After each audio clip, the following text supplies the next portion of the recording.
hay inercias autoritarias, sobre todo en el ejército, y es el tema principal. Lo vamos a abundar, pero sí quisiera yo dar por sentadas algunas cosas, que son el hecho de que algunas declaraciones de las personas que son parte de esta comisión, que más debo decirles que todas estas de probada honestidad, personas de primer nivel, personas honestas y personas, por cierto, que en mucho sentido han luchado por la transformación del país y militan en la transformación del país. O sea, no son personas que quieran golpear a la Cuarta Transformación ni que tengan intenciones políticas. Su única intención al hacer declaraciones como la que les voy a leer son para que este México democrático sea cada vez más democrático y sea cada vez más libre. Y que entonces que sea imperativo la transformación del ejército. Se necesita seguir transformando el ejército. Cito algunas de las cosas de este informe. Ellos dicen, en las últimas semanas, las negativas se multiplicaron e incluso derivaron en que el personal militar, ojo, que no actúa sin indicaciones de que no actúa sin sus indicaciones de la cadena de mando, incurrieran en prácticas de ocultamiento de información por medio de alteración, mutilación e inutilización total o parcial de expedientes. La Sedena desobedece la instrucción presidencial y trastoca el marco normativo al solo permitir el ingreso al archivo mientras se obstaculiza la consulta y la reproducción digital. Esto lo acusa el mecanismo en conferencia de prensa en la Segov. Esto es un dato importantísimo. Esto es otra de las cosas por las que México ya es otro. No se hace esta denuncia en una organización de derechos humanos, por legítima que ésta sea. No se hace desde los activistas, no se hace desde la oposición, se hace en la Secretaría de Gobernación. Es decir, se está haciendo una crítica a la Sedena dentro de las propias instituciones de la Cuarta Transformación. O sea, eso también hay que reconocerlo, ¿no? Una libertad plena, algo que no veíamos en el pasado.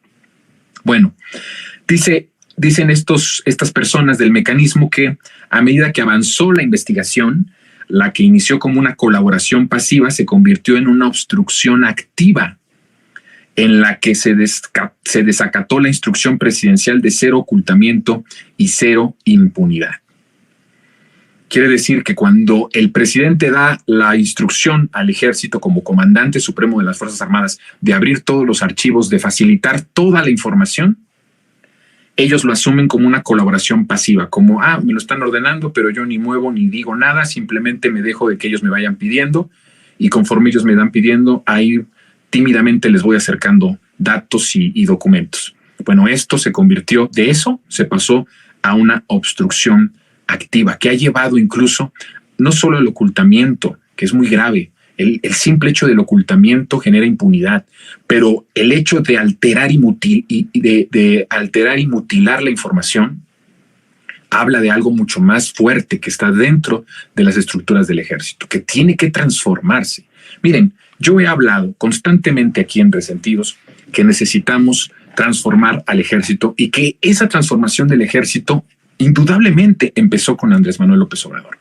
Desde el momento que termina con el Estado Mayor Presidencial, desde el momento también en que termina con la tradición de que el secretario saliente, el secretario de la Sedena saliente, decidiera quién iba a ser su sucesor en el siguiente gobierno, y que él dijo no va a ser el que diga Cienfuegos, va a ser el que nosotros investiguemos, porque sí lo hizo a través de sus contactos militares que Andrés Manuel tenía ya desde hace muchos años, desde antes del 2006, que conoce a una de sus brazos derechos en cuestión militar, y él ya le había dicho y le había advertido algunas cosas, y le encarga justamente López Obrador que investigue quién tenía una buena reputación, quién era respetado, quién venía de abajo, es decir, varios requisitos que Andrés Manuel fue poniendo para que fuera el que hoy es Luis Crescencio, el secretario de la Sedena. Desde ese momento hay una postura muy, que usted puede decir, es algo pues simbólico. No lo es. Dentro del ejército, el solo hecho de quitar esa tradición e imponer una nueva tradición o abrir de una forma, digamos, más libre el que el sucesor sea alguien que tenga las mejores credenciales, eso ya es algo muy fuerte al interior de la disciplina militar y sobre todo de esa élite militar que se fue construyendo a propósito en el sexenio de Carlos Salinas de Gortari, porque este régimen, dentro de todo lo que tenía que para defenderse, sabía que uno de los grandes y de las grandes defensas que tenía para llevar a cabo el saqueo, la corrupción, el desmantelamiento del país, la entrega de nuestras empresas públicas, todos los males que hemos aquí documentado y hemos dicho, y que, bueno, pues hemos padecido en mayor o medida de acuerdo con la generación que nos esté viendo, pues en realidad era el ejército como un elemento importante que hacía valer que ese régimen perdurara por mucho tiempo, que tenía esa posibilidad de que ese ejército pues tuviera el poder suficiente para que no hubiera una revolución, para que no hubiera un golpe de Estado, para que no hubiera un movimiento suficientemente fuerte para desestabilizar políticamente al régimen. Entonces, el ejército se fue creando una historia en donde los presidentes tenían que depender muchísimo de estos militares para sostener en mucho sentido pues ese régimen de opresión. Y entonces fue creando una élite militar que a mi punto de vista no debió de existir jamás, pero que tenía que existir justamente para poder sobrevivir. El régimen tenía que buscar todas las maneras de sobrevivencia y conforme más avanzaba el tiempo, tenía que darle mucho más poder a la parte militar y a la parte de la fuerza que sostenía ese régimen político.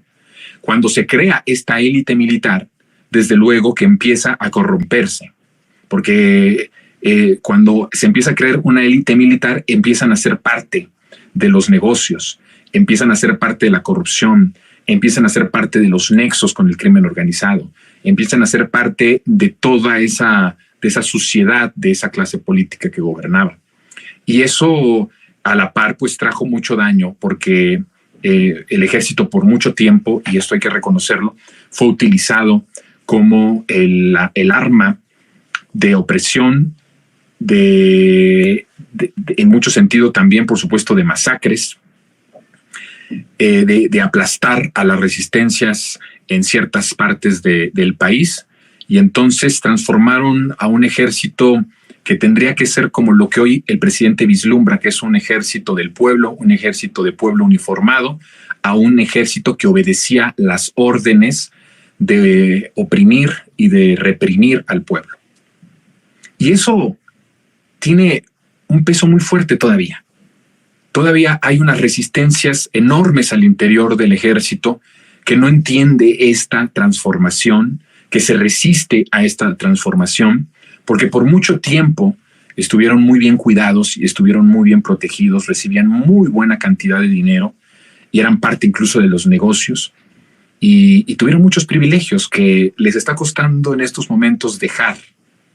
Sigue habiendo al interior de este ejército, del ejército que comanda el presidente López Obrador, mucha resistencia a la transformación, mucha resistencia a que las cosas que se hicieron mal en el pasado sean expuestas de manera libre y de manera completa en su magnitud. Y ese es un llamado que tenemos que hacer como pueblo a que cada vez más transformemos al ejército. El ejército tiene que transformarse. Y ya lo empezó Andrés Manuel López Obrador, ¿no? En vez de dejarles esa carga de esa élite y toda esta parte que los envolvió y que los corrompió, los hace parte de acciones transformadoras directas en donde hay un beneficio directo para la población. O sea, ya hoy no sabemos, ya no entendemos al ejército como el ejército que iba a reprimir una protesta o que iba a aplastar una resistencia, sino que ahora lo vemos como un ejército que construye un aeropuerto o varios aeropuertos, que construye una refinería, que construye un tren Maya. Todo esto es un cambio muy, muy importante. López Obrador, cuando recibe el diagnóstico del ejército, por supuesto que se entera de muchas cosas y sabe de muchas cosas fuertes al interior del ejército. Y en un momento en donde estaba tan frágil, y puedo decir que sigue siendo frágil la transformación en ese sentido, porque por mucho tiempo el ejército sirvió a un régimen autoritario. De repente cambiarlo a un régimen democrático, a un régimen de paz, a un régimen en donde primero son los pobres, a un régimen en donde la prioridad son las grandes mayorías y no una élite empresarial, política y militar, pues eso traía resistencias. López Obrador tuvo que irse con muchas pinzas con respecto al trato con el ejército.